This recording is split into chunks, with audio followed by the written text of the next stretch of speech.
so-called to the Constitution relating to or touching on those matters can be done in accordance with Article 257, infused with the national values and principles. Whether a proposed amendment amounts to a dismemberment, abolition, or derogation of the Constitution is, as I have stated, ultimately a matter of judicial interpretation. Any other amendment to the Constitution that does not relate or touch to those matters can be made in accordance with 256. In my view, there are no eternity clauses in the Constitution. I then look at the scope of popular initiative and public participation, and I conclude as follows. Having considered the rival arguments on the remit of popular initiative and popular participation, the issues arising are whether an amendment of the Constitution by popular initiative is a preserve of the citizen, whether the President or the Executive can initiate amendment through the popular initiative, who was the promoter in this case, what is the scope of public participation in that regard. And I set out the provisions of Article 257, which I will not read. And I then say that on the face of those provisions, there is no qualification of who may or may not promote a popular initiative. As correctly submitted by counsel for the appellants, there is no explicit bar against any person, including the President, from promoting a constitutional amendment by popular initiative. It is not, as it were, in the black letter of Chapter 16 of the Constitution who may or may not propose an amendment. It is a matter of interpretation in accordance with the principles of constitutional interpretation to which reference has already been made. And then I go on and say, in the end, the framers of the Constitution separated the route which the elected representatives can take for amending the Constitution through parliamentary initiative under Article 256, and the route which the citizen can take through popular initiative under 257.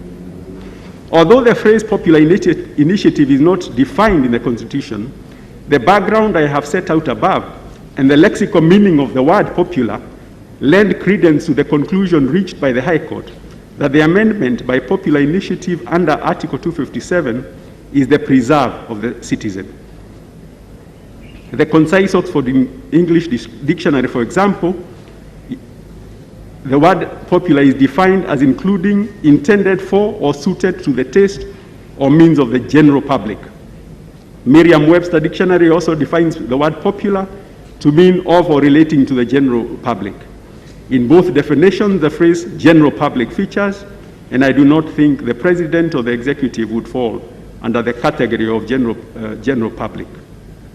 In reaching this conclusion, I am cognizant of the provisions of Articles 19, 20, 22, 24, and 38 of the Constitution, and the contention that the holder of the office of the President, like every citizen, is entitled to enjoy rights under the Bill of Rights. However, it seems to me that the curtailment in certain respects of those rights in relation to the holder of the office of the President is sanctioned by the Constitution, given the constitutional role assigned to the holder of that office in the process. As to who the promoters with respect to the Constitution Amendment Bill is concerned, I will just summarize that and say, I take the view that the process began with a handshake, followed by the establishment by the President of the task force. Thereafter, the President established the BBI Steering Committee, whose mandate included proposing constitutional reforms. The BBI Steering Committee generated the Constitution Amendment Bill. The President and Honorable Raila Odinga then flagged off the signature collection. The Constitution Amendment Bill and the list of voters supporting was then delivered to IEBC by Honorable Mohammed and Honorable Waweru, the co-chairs of BBI National Secretariat.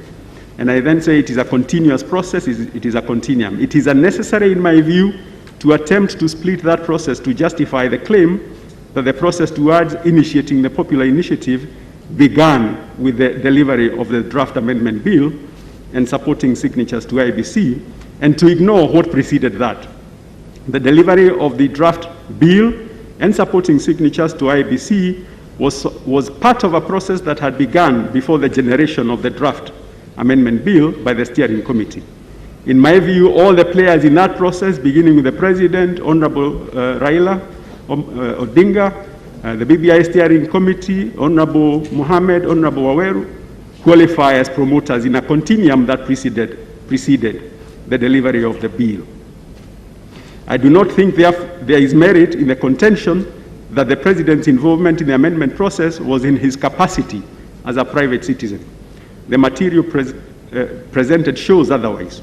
The Kenya Gazette notices based on which the task force and steering committee, whose mandate, as I have mentioned, included consideration of proposals for amendment of the Constitution, are testament that the President was acting in an official capacity. And then regarding public participation, I have made reference to the guidelines that were given by the Supreme Court of Kenya in the British American Tobacco case, and I have set those out. And then I have said that there can be no question, therefore, that public participation is a fundamental constitutional principle in our country, a major pillar and bedrock of our democracy and good governance, to quote the words of retired Chief Justice Mutunga in the matter of the National Land Commission. It is a constitutional command that it must be infused or integrated into the amendment process under Chapter 16. And then I set out other arguments, and then I conclude that I am therefore in agreement with the High Court that there is a legal requirement under Article 10 of the Constitution for voters to be supplied with adequate information to make informed decisions. There is no evidence that that was done in this case. I would not go as far as the High Court did in prescribing in minute detail how public participation might be undertaken. As the Supreme Court stated in British American Tobacco case, allegation of lack of public participation must be considered within the peculiar circumstances of each case, and the mode, degree, scope, and extent of public participation is to be determined on a case-to-case basis. It is perhaps also a matter for the legislature to prescribe in appropriate legislation the scope and breadth of public participation, short of which the court is left to apply the standard of reasonableness on a case-to-case basis. To be clear, I take the view that amendment, properly so-called, of matters touching or relating to Article 255 is achievable through what the High Court referred to as secondary constituent power, namely public participation and referendum. And then I deal briefly with the issue of verification.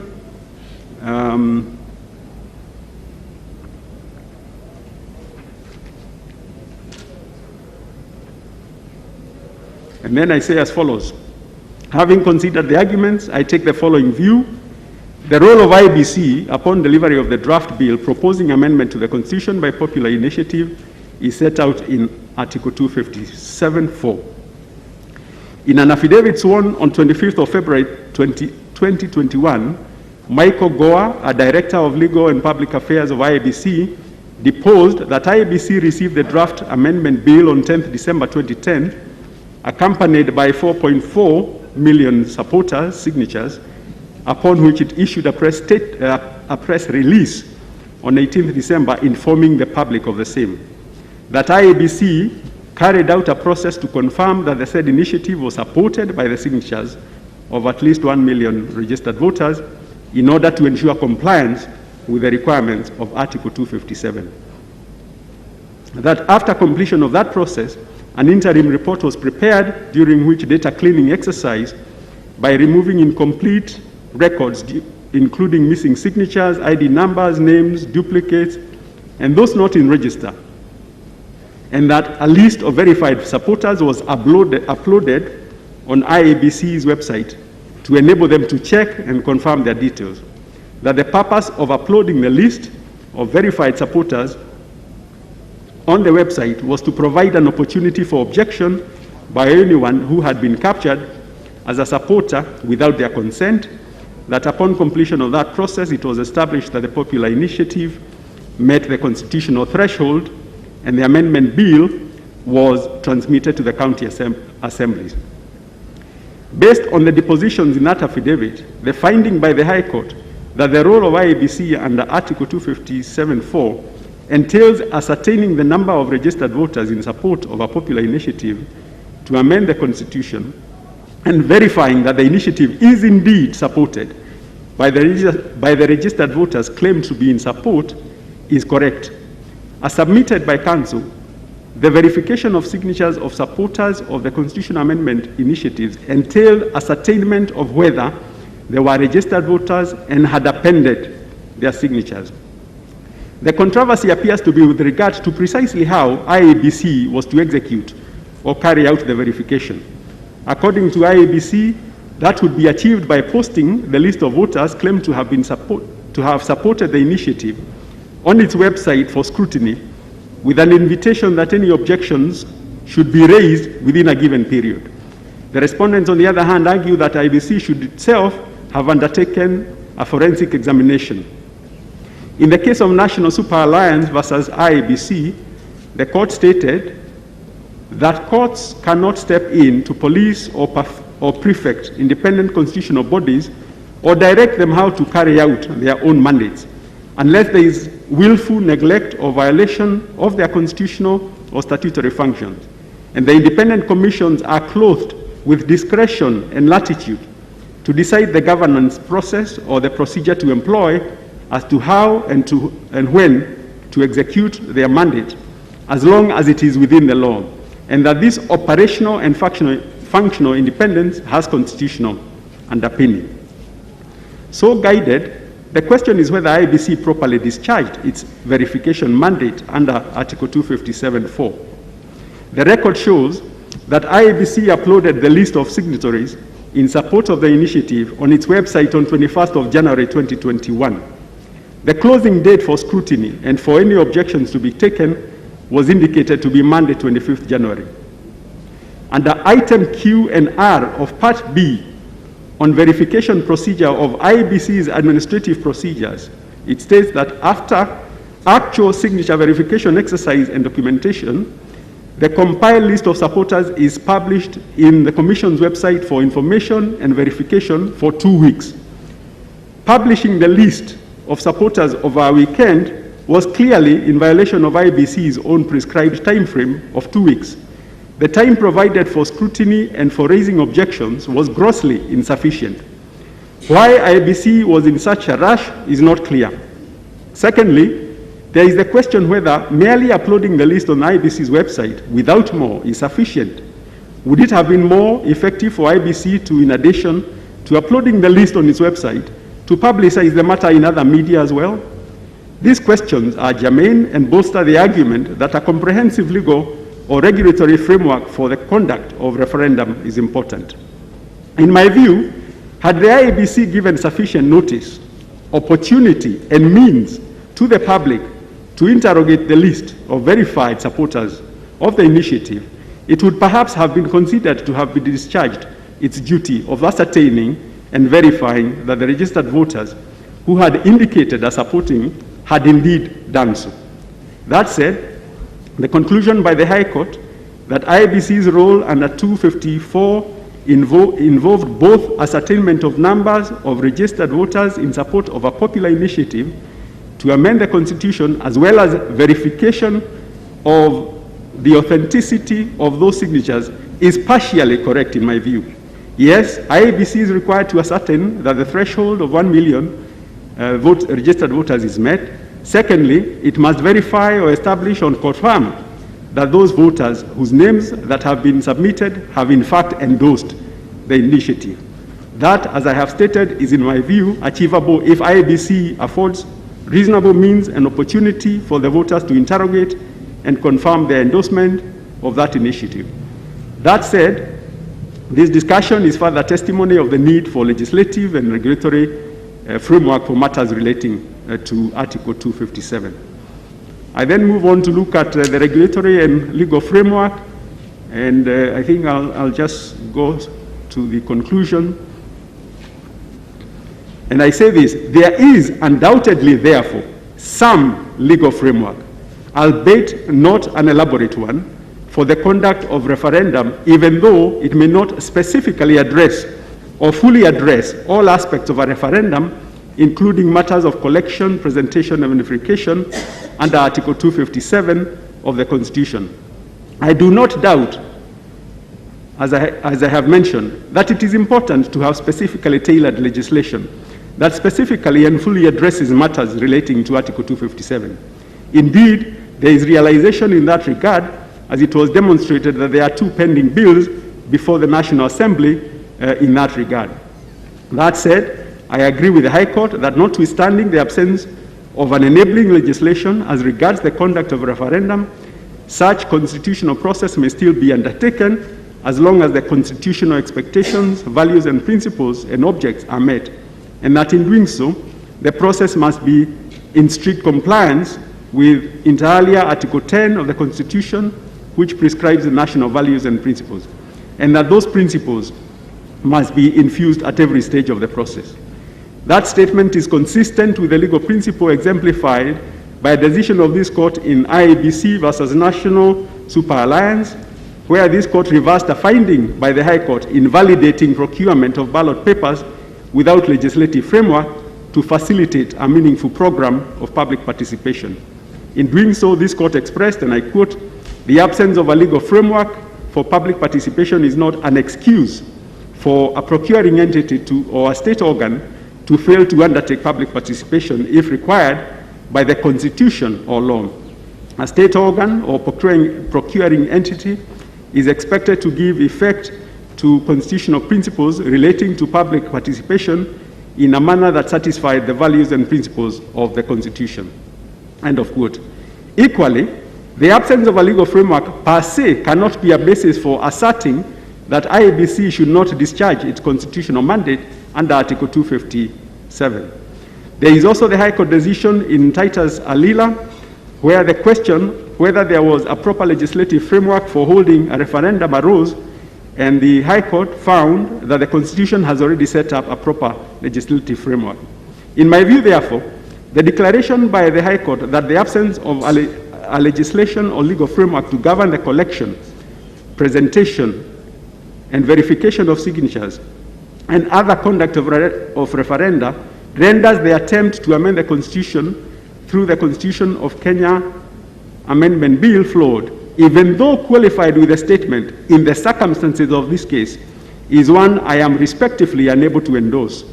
To the extent I construe it to mean that IEBC cannot, absent specific legislation on conduct of referenda, conduct referendum under Article 257. There is then the matter of IEBC's administrative procedures. And on that, I capture the arguments and then say that whereas the administrative practices were not avowedly made in exercise of the Commission's power under Section 31 of the Act, in a replying affidavit sworn by Michael Goa of IEBC, he deposed that the administrative procedures were developed pursuant to Section 55 and Regulation 98 of the Election General Regulations 2012, after extensive public participation. Accordingly, based on Michael Goa's deposition, the administrative procedures fall within the statutory definition as they are made or established in execution of a power conferred by or under an act of Parliament, under which that statutory instrument or subsidiary legislation is expressly authorized. Moreover, this court can only interfere with the decision of the High Court if it is established that the High Court misdirected itself in law and that the decision is plainly wrong. On the matter of quorum, I say this. My view is as follows. Section 5.1 of the Independent Electoral and Boundaries Commission provides that the Commission shall consist of a chairperson and 6 other members, appointed in accordance with Article 254 of the Constitution and the provisions of the IEBC Act. Section 5.3 provides that the process of replacement of a chairperson or member of the Commission shall commence at least 6 months before the lapse of the term of the chairperson or member of the Commission. Section 5.4 provides that the procedure set out in the first schedule shall apply with necessary modifications whenever there is a vacancy in the Commission. Section 7A of the IEBC Act provides that the office of the chairperson or a member of the Commission shall become vacant if the holder dies, resigns from office, or is removed under circumstances specified in Article 251 and Chapter 6 of the Constitution.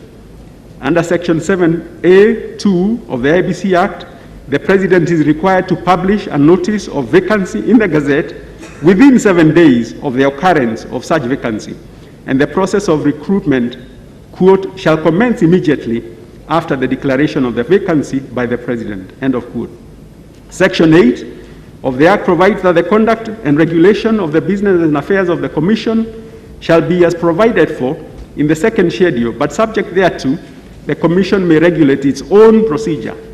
Paragraph 5 to 7 of the second schedule, prior to amendments introduced through the Election Laws Amendment Act number 34 of 2017, provided, and I have reproduced those provisions there, I will not read them, and then I say that through Election Laws Amendment Act 34, paragraphs 5 and 7 of the second schedule are repealed and replaced with those provisions. Paragraph 8, which was not affected, of the second schedule, provided that subject to paragraph 5, no proceedings of the Commission shall be invalid by reason only of a vacancy among the members thereof. Those amendments were successfully challenged and declared unconstitutional by the High Court in Katiba Institute case, and I have cited passages from the judgment of Justice Mwita, which are there. IEBC contends that as paragraphs 5 and 7, as previously enacted, had been repealed, the declaration by the High Court invalidating the amendments did not revive the repealed provisions. It was urged that by relying on provisions of paragraphs 5 and 7 of the second schedule, as they existed prior to the amending provisions being declared unconstitutional, the court relied on non-existent provisions, and therefore Article 250, which sets the minimum at 3, applied. Respectfully, I do not understand the decision of the Supreme Court in the case of Mary Wambui, which was cited as supporting the proposition put forth by IEBC. If I understand the argument correctly, it is that the effect of the declaration of unconstitutionality by the High Court of the provisions of the Election Laws Amendment Act number 34 that had sought to amend paragraphs 5 and 7 of the schedule is that the schedule is now silent on quorum. That there is in effect no longer a provision at all in the schedule on quorum, and therefore recourse must be had to Article 250. I am not entirely persuaded by that argument. Article 250 of the Constitution does not, with respect, address the question of quorum of the Commission. It is a provision on composition. It sets the minimum number of persons who must make up the Commission. Quorum speaks to the minimum number of commissioners that must be present to make a binding decision. It speaks to the number of commissioners who, when duly assembled, are legally competent to transact the business of the Commission. As defined in Black's Law Dictionary, it is the minimum number of members who must be present for a deliberative assembly to legally transact business. Article 250 of the Constitution cannot therefore fill the gap which the IEBC says was created by the declaration of unconstitutionality of the provisions that had sought to amend paragraphs 5 and 7 of the second schedule. In the case of Mary Wambui, the Supreme Court in paragraph 87 of the judgment expressed as follows: however, while we have pronounced ourselves on the issue of invalidity of section 76(1) of the Elections Act, in line with the Constitution, this court is not precluded from considering the application of the principles of retroactivity or proactivity on a case-to-case basis. I then look at the decisions they cited there, including the decision by Justice Kriegler in the South African case of Sears Moyes, and I then go on to say that the decision of the High Court in the case of Katiba Institute was silent on the effective date of the declaration of unconstitutionality. Based on the decision of the Supreme Court, I take the view that the default position is that the declaration of unconstitutionality related back to when the unconstitutional provisions were enacted, with the result, in my respective view, that the status quo ante was restored. Therefore, the requirement of quorum of 5 applies. I am therefore in agreement with the High Court that when it pronounced in the judgment that IEBC Act categorically places the quorum of IEBC for purposes of transacting business at 5 commissioners, and that IEBC did not have that quorum at the time it made the consequential decision related to the Constitution of Kenya Amendment Bill. IEBC also contended that the impugned decision of the High Court runs afoul of a subsisting decision in rem in a constitutional matter, in the case of Isaiah Biwott, which has been extensively cited. And I'll cut through and just say,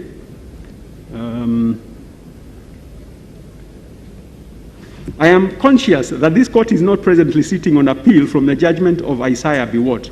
However, it seems to me that quite apart from reading into the text of paragraph 5 of the schedule,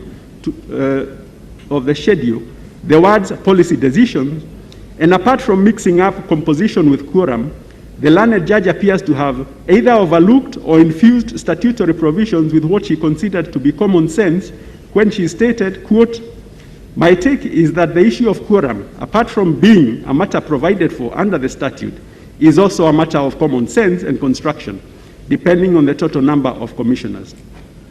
And then I have the rest of the passage, and then I say, further, in making that pronouncement, the learned judge does not appear to have considered the provisions of paragraph 8 of the second schedule, which provides, subject to paragraph 5, no proceedings of the commission shall be invalid by reason only of a vacancy among the members thereof.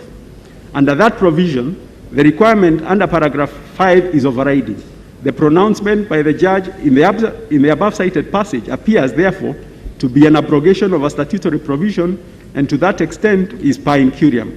Consequently, the High Court in the present case was entitled, for that reason, among other reasons the court gave, to depart from it.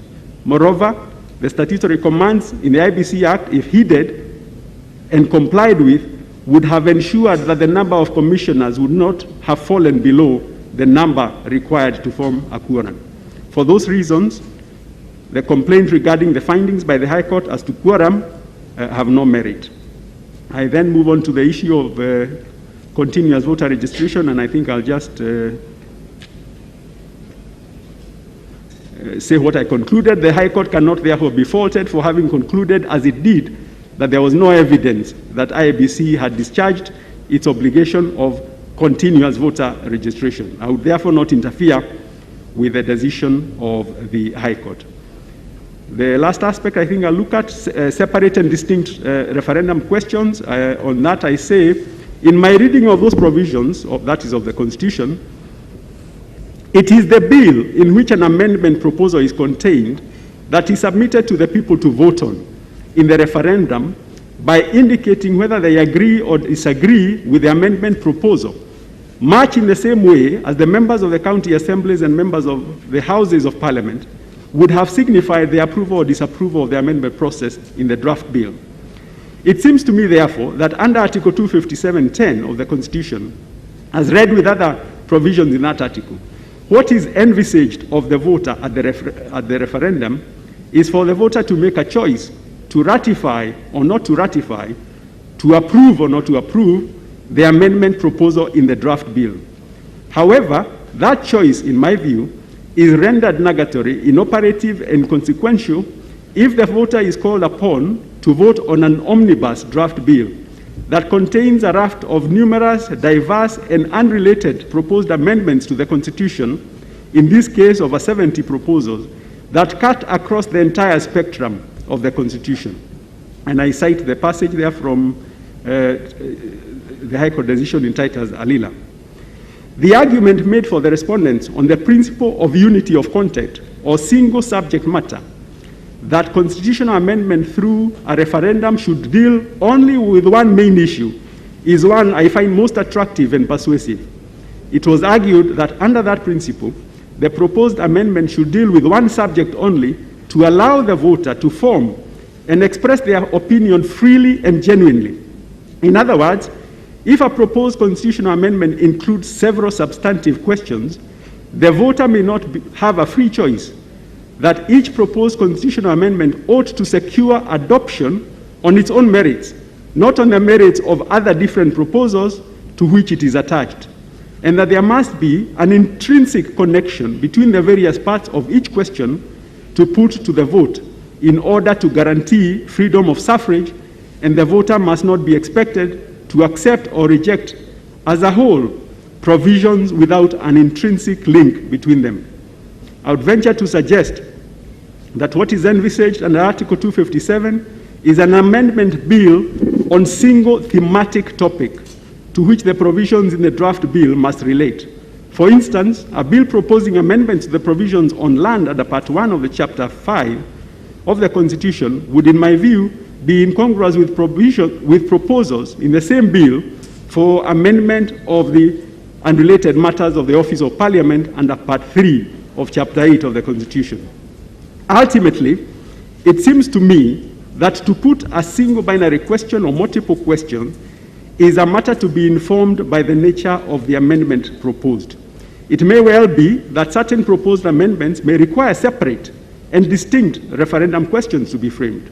What, in my view, Article 257(10) of the Constitution does not contemplate is the submission to the people in a referendum of an omnibus amendment bill, a hodgepodge of an amendment bill such as the Constitution Amendment Bill in this case. The argument that it would be impractical on account of logistical difficulties to formulate over 70 separate and distinct questions is perhaps more the reason that an omnibus amendment bill should never be entertained. Then I move on to constituency apportionment, and I think I have agreed with the lead judgment of the President, and so I will not deal with that. And then I deal with the matters touching on the President.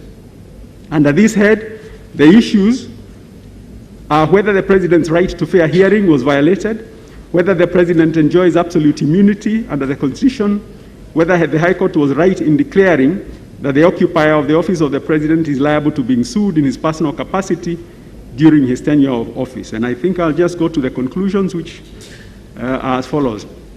Article 51 of the Constitution provides that every person has the right to have any dispute that can be resolved by application of law, decided in a fair and public hearing before a court, or if appropriate, another independent and impartial tribunal. Therein is the long-standing principle of natural justice that traces back to Ridge versus Baldwin, and also the case of Onyango, Olo Onyango versus Attorney General. I have also cited it there. The critical question, which is a matter of fact, is whether the President was firstly served with a petition 426 in which he was named as the first respondent, and secondly, whether he was served with notice of hearing. The record of proceedings of 21st of January 2021 show that the High Court gave directions on the conduct of the consolidated petitions. Among the directions given on 21st were directions that, quote, all the petitioners in the 7 petitions to serve the petitions on all the parties by close of business on 22nd of January 2021. The Deputy Registrar to facilitate the process where necessary, and that the respondents, interested parties, and amici to file and serve their responses to the various petitions within 14 days. On the same date, directions were given by the court regarding exchange of written submissions and the conduct of the hearing and hearing dates. The record shows that on subsequent appearances before the High Court, under the quorum in relation to petition 426 of 2020, the court always indicated no appearance for first respondent. The record does not show whether after the directions given on 22nd January 2021, any inquiry or follow-up was made by the court to confirm that his directions regarding service had been complied with. In subsequent attendances before the High Court, the record continued to reflect that there was no appearance for the first respondent, that is the President, in petition 426. The petitioner in 426, Isaac Aluocher, indicated on the face of the petition that it was to be served at the office of the President, Harambee House, Harambee Avenue, Nairobi. An email address was given, and telephone numbers, and a Twitter handle. Before this court, Mr. Aluocher filed a supplementary affidavit dated 8th June 2021, in which he attached an affidavit of service sworn on 16th of January 2021, in which he stated that he served the petition by email on all the parties, including the President. whom he served at the stated email address on 21st of December. He stated further that he also lodged a service request with the judiciary e-filing platform and got a response on 15th January, and that all parties had been served. Notwithstanding the directions given by the High Court on 21st of January, to which I have referred, it appears to me that the question whether the President was in fact served with a petition and the hearing notice in respect of the hearing appears to have been overlooked by the High Court. The continued indication in the record, no appearance for first respondent against the name of the President after the directions given on 21st of January should respectfully have signaled the court to inquire whether the President had in fact been served. The depositions by Mr. Aluochier in his affidavit sworn on 16th January 2021 filed in hearing are matters that should have been presented before the High Court in order to satisfy itself that the President was duly served. In paragraph 537 of the judgment, the High Court observes that the President did not enter appearance in these proceedings, and neither did he file any grounds of objection or replying affidavit to contest these proceedings on the ground of misjoinder or any other ground. However, there is no indication that the High Court satisfied itself that service had been effected in the first place. Indeed, in the same paragraph of the High Court judgment, the court stated, quote, "As much as the Honorable Attorney General has come to his defense, the grounds of objection and submissions filed by the Honorable Attorney General are clearly stated to have been filed on behalf of the Attorney General himself and not for Mr. Uhuru Muigai Kenyatta," end of quote. An acknowledgement, in my view, that the proceedings against the President were undefended. Having concluded that the Attorney General could not in this instance represent the President, it was imperative for the court to satisfy itself that the President had been served with the petition and the hearing notice. It is also noteworthy that although the High Court expressed in paragraph 532 of its judgment that the question whether the President can be sued in his personal capacity and not as the President of the Republic is a question that, quote, should be determined as a preliminary issue, quote, it was not in fact handled in that manner. For had it been handled in such manner, the determination should have been made before the substantive hearing of the petition commenced to afford the President an opportunity to defend himself in his personal capacity. By making the determination in the final judgment, that opportunity was lost. All in all, I am not persuaded that it was satisfactorily demonstrated that service on the President was effected, and for that reason alone, I would set aside the orders made by the High Court against the President in Petition 426 of 2020. On the presidential immunity question, I have indicated that I sat in the judgment of this court in Kenya Human Rights Commission and another versus Attorney General, and my views have not changed that the decision of the High Court is right in that regard. I still hold, therefore, and agree with the pronouncement by the High Court in the present case that the President can be sued in his personal capacity during his tenure because the protection afforded under Article 143(3) of the Constitution extends, quote, anything done or not done in the exercise of his power under the Constitution. On the issue of the amicus curiae, I have referred to the Supreme Court decision of Trusted Society of Human Rights and the extensive guidelines that were given there, and I have concluded that it was not demonstrated that the High Court exercised its discretion wrongly in admitting the amici. On the issue of justiciability, I have said that the matter was ripe and that it was not prudent for anybody to wait until the provisions became the Constitution and then have to contend with Article 2(3) of the Constitution, which prohibits any challenges to the Constitution. So with that, I will end it there and hand it over back to the President. Thank you. Thank you very much, my brother Justice Gatembu.